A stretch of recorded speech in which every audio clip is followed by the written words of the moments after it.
ಕನ್ನಡ ವಾಹಿನಿಗೆ ಸ್ವಾಗತ. ನಮಸ್ಕಾರ ಸ್ನೇಹಿತರೆ. ವಿಶ್ವಗುರು ಆಗಲು ಇನ್ನಿಲ್ಲದ ಕಸರತ್ತು ನಡೆಸಿರುವ ಪ್ರಧಾನಿ ನರೇಂದ್ರ ಮೋದಿ ಅವರಿಗೆ ಈ ಪರಿಯ ಪ್ರಶಸ್ತಿ ಹುಚ್ಚು ಇದೀಗ. ಪ್ರಶಸ್ತಿಗೋಸ್ಕರ ಯಾವ ದೇಶಕ್ಕಾದರೂ ಹೋಗ್ತಾರಾ? ಮೋದಿಗೋಸ್ಕರನೇ ಅಂತಹ ದೇಶಗಳು ಪ್ರಶಸ್ತಿಯನ್ನು ಸೃಷ್ಟಿಸುತ್ತಿವೆಯಾ? ವಿದೇಶ ಪ್ರವಾಸ ಮಾಡೋದೇ ಪ್ರಶಸ್ತಿಗೋಸ್ಕರನಾ?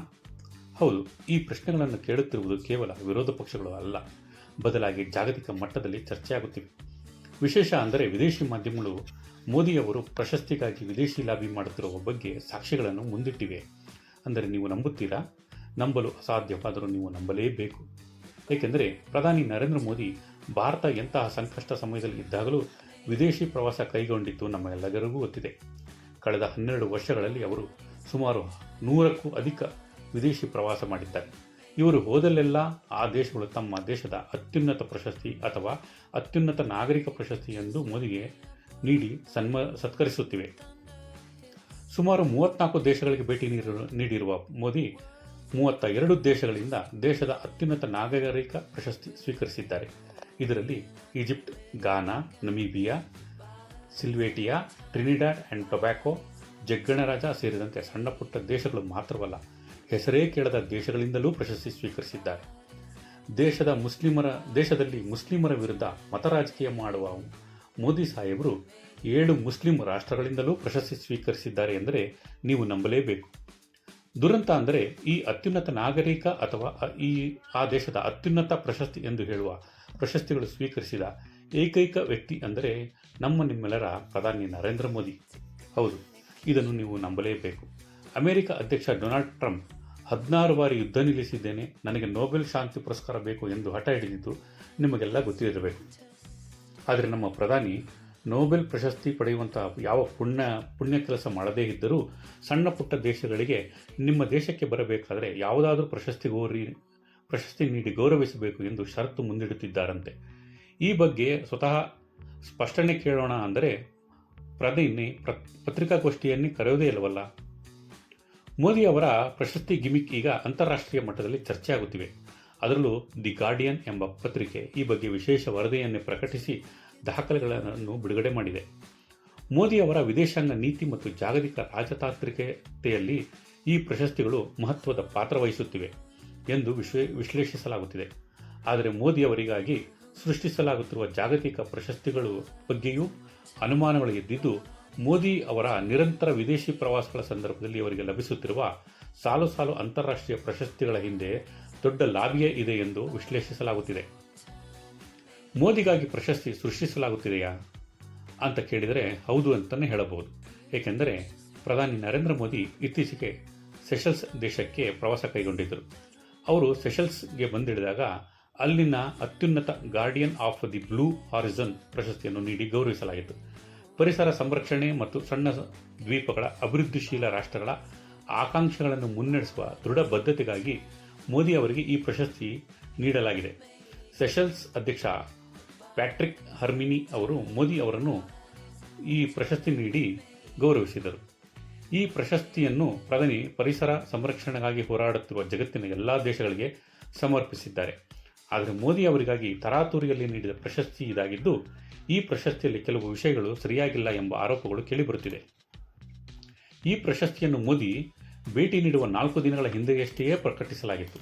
ಅಷ್ಟು ಸಾಲದು ಎಂಬಂತೆ ಪ್ರಶಸ್ತಿಯಲ್ಲಿ ಸಾಕಷ್ಟು ಮುದ್ರಣ ದೋಷಗಳು ಕಂಡುಬಂದಿದ್ದು ಭಾರೀ ವಿವಾದಕ್ಕೆ ಕಾರಣವಾಗಿದೆ. ರಿಪಬ್ಲಿಕ್ ಅಂದರೆ REPUBLIC ಅಥವಾ REPUBBLIC ಮತ್ತು SEYCHELLES ಮತ್ತು SEYCHEELES ಎಂದು ಮುದ್ರಿಸಲಾಗಿದೆ.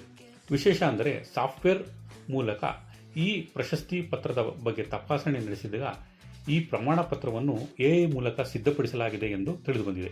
ಅಲ್ಲದೆ ಈ ಪ್ರಮಾಣ ಪತ್ರದಲ್ಲಿ ಸಾಕಷ್ಟು ದೋಷಗಳು ಕಂಡುಬಂದಿದ್ದು ಭಾರೀ ಕುತೂಹಲಕ್ಕೆ ಕಾರಣವಾಗಿದೆ. ಇಷ್ಟೇ ಅಲ್ಲ, ಈ ಹಿಂದೆ ಇದೇ ರೀತಿ ದಕ್ಷಿಣ ಆಫ್ರಿಕಾ ಮತ್ತು ಯುರೋಪ್ ಪ್ರವಾಸಗಳಿಗೆ ಹೋದಾಗ ಇದೇ ರೀತಿ ಪ್ರಶಸ್ತಿಯನ್ನು ಸೃಷ್ಟಿಸಿ ಮೋದಿ ಅವರಿಗೆ ಗೌರವಿಸಲಾಗಿತ್ತಂತೆ. ವಿಶೇಷ ಅಂದರೆ ಈ ರೀತಿ ಸುಮಾರು 4 ರಿಂದ 6 ಪ್ರಶಸ್ತಿಗಳನ್ನು ಮೋದಿ ಅವರು ಪಡೆದಿದ್ದಾರೆ. ಈ ಪ್ರಶಸ್ತಿಗಳನ್ನು ಸ್ವೀಕರಿಸಿದ ಏಕೈಕ ಗಣ್ಯ ವ್ಯಕ್ತಿ ಪ್ರಧಾನಿ ನರೇಂದ್ರ ಮೋದಿ ಎಂದರೆ ವಿಚಿತ್ರ ಅಲ್ಲವೇ? ಅಂದರೆ ಇಷ್ಟು ವರ್ಷಗಳಲ್ಲಿ ಆ ಪ್ರಶಸ್ತಿ ಯಾರಿಗೂ ಮಾಡಿಲ್ಲ. ಅಂದರೆ ಮೋದಿಗೆ ನೀಡುವುದಕ್ಕಾಗಿ ಈ ಪ್ರಶಸ್ತಿಯನ್ನು ಸೃಷ್ಟಿಸಲಾಗುತ್ತಿದೆ ಎಂದು ಹೇಳಲಾಗುತ್ತಿದೆ.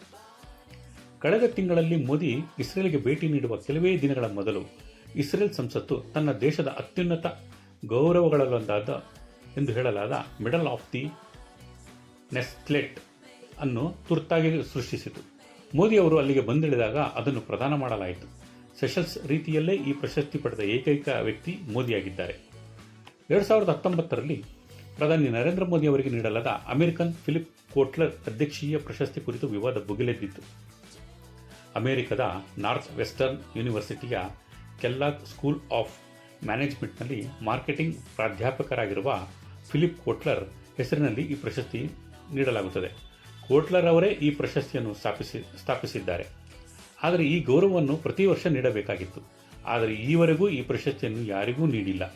ವೆಬ್ಸೈಟ್ ಕೂಡ ನಿಷ್ಕ್ರಿಯವಾಗಿದೆ. ಕಳೆದ ವರ್ಷದಲ್ಲಿ ಮೋದಿ ಅವರು ಇಥಿಯೋಪಿಯಾ ಮತ್ತು ಟ್ರಿನಿಡಾಡ್ ಮತ್ತು ಟೊಬ್ಯಾಗೊ ಗಣರಾಜ್ಯದ ಗೌರವವನ್ನು ಪಡೆದ ಮೊದಲ ವಿದೇಶಿ ರಾಷ್ಟ್ರದ ಮುಖ್ಯಸ್ಥರೂ ಆಗಿದ್ದಾರೆ. ಈ ಪ್ರಶಸ್ತಿಗಳು ಮೋದಿ ಅವರ ಅಂತಾರಾಷ್ಟ್ರೀಯ ಮಟ್ಟದ ಘನತೆಗೆ ಸಿಕ್ಕ ಮನ್ನಣೆ ಎಂದು ಬಿಜೆಪಿ ಸಮರ್ಥಿಸಿಕೊಂಡಿದೆ. ಭಾರತೀಯ ಮಾಧ್ಯಮಗಳಂತೂ ಈಗ ಈ ಪ್ರಶಸ್ತಿಯ ಪ್ರಾಮುಖ್ಯತೆ ಸೇರಿದಂತೆ ಯಾವುದೇ ವಿಷಯಗಳನ್ನು ಪರಿಶೀಲನೆ ಮಾಡುವ ಗೋಜಿಗೂ ಹೋಗದೆ ನಮ್ಮ ಪ್ರಧಾನಿ ಈ ದೇಶದ ಅತ್ಯುನ್ನತ ಪ್ರಶಸ್ತಿ ಪಡೆದು ಸನ್ಮಾನಕ್ಕೆ ಒಳಗಾಗಿದ್ದಾರೆ ಎಂದು ಮುಖಪುಟದಲ್ಲಿ ದೊಡ್ಡದಾಗಿ ಪ್ರಶಸ್ತಿ ವಿವರಗಳನ್ನು ಪ್ರಕಟಿಸಿ ಕೈತೊಳೆದುಕೊಳ್ಳುತ್ತಿವೆ. ವಿರೋಧ ಪಕ್ಷವಾದ ಕಾಂಗ್ರೆಸ್ ಮೋದಿ ಅವರಿಗೆ ಯಾವುದೇ ಪ್ರಶಸ್ತಿ ಕೊಡಿ, ಅವರು ಓಡೋಡಿ ಬರುತ್ತಾರೆ ಎಂದು ಲೇವಡಿ ಮಾಡಿದೆ.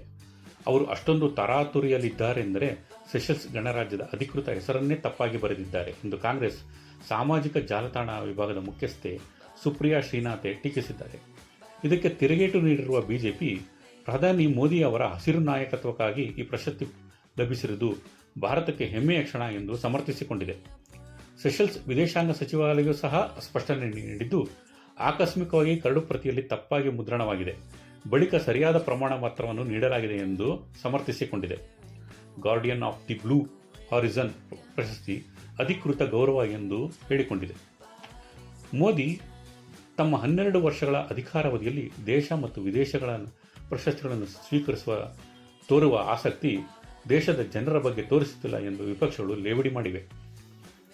ಮೋದಿ ಅವರ ಜೀವನ ಚರಿತ್ರೆ ಬರೆದಿರುವ ನಿರಂಜನ್ ಮುಖ್ಯೋಪಾಧ್ಯಾಯ ಅವರ ಪ್ರಕಾರ ಪ್ರಶಸ್ತಿಗಳಿಗಾಗಿ ಜಾಗತಿಕ ಮಟ್ಟದಲ್ಲಿ ನಡೆಯುವ ಈ ಪ್ರಯತ್ನಗಳು ಪ್ರಧಾನಿಯವರ ವ್ಯಕ್ತಿತ್ವ ಆಧಾರಿತ ರಾಜಕಾರಣದ ಲಕ್ಷಣಗಳಾಗಿವೆ.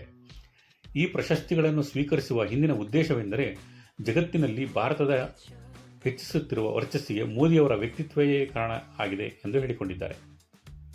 ಪ್ರಧಾನಿ ಮೋದಿ ಜಾಗತಿಕ ಮಟ್ಟದಲ್ಲಿ 34ಕ್ಕೂ ಹೆಚ್ಚು ಅಂತಾರಾಷ್ಟ್ರೀಯ ಪ್ರಶಸ್ತಿಗಳನ್ನು ಪಡೆದಿದ್ದಾರೆ.